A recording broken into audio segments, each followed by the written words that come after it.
Bon, alors je vais passer à la deuxième question. Monsieur le Premier Président, très heureux d'avoir pu entendre votre exposé.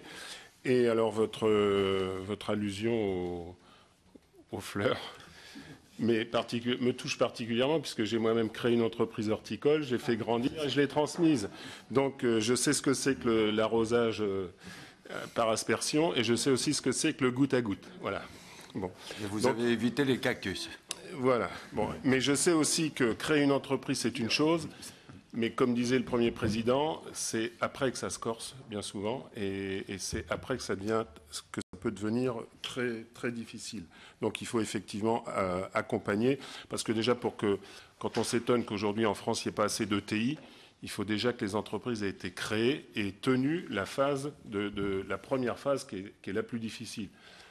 C'est quand même à la maternité que la vie est la plus fragile, c'est bien toujours au départ. Alors la deuxième question, Monsieur le Premier Président, c'est que la Cour des comptes déplore un manque de coordination entre l'État et les régions qui confine parfois à une véritable concurrence. Vous l'avez dit d'ailleurs. Alors l'État est-il trop présent ou faut-il renforcer le rôle de pilote de la région? Quelles sont les recommandations de la Cour pour parachever le processus de décentralisation? Alors, la troisième question. Voilà. Faut-il privilégier les aides remboursables? Quel est l'avis de la Cour des comptes concernant la possibilité de demander un retour aux entreprises profitables à prélever sur les dividendes? Parce que les aides aux entreprises, Monsieur le Premier Président, et ça c'est ma conviction et mon expérience de chef d'entreprise, je pense que les aides... Moi, j'ai toujours été contre les subventions directes aux entreprises. Je pense que les aides devraient être...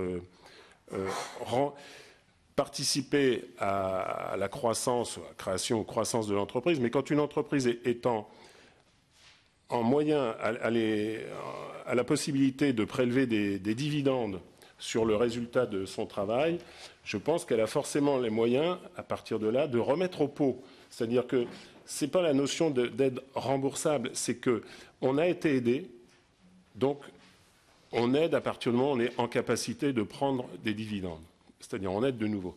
Si ça ne marche pas, on n'aide pas, on ne remet pas au pot, mais si ça marche, ça ne me paraîtrait pas illogique. Le jour où un chef d'entreprise peut prélever 100 000 euros de dividendes dans son entreprise et qu'il a touché à une époque 30 000 ou 40 000 euros d'aide publique, ça ne me paraîtrait pas anormal qu'il puisse remettre au pot sur un certain nombre d'années. Voilà.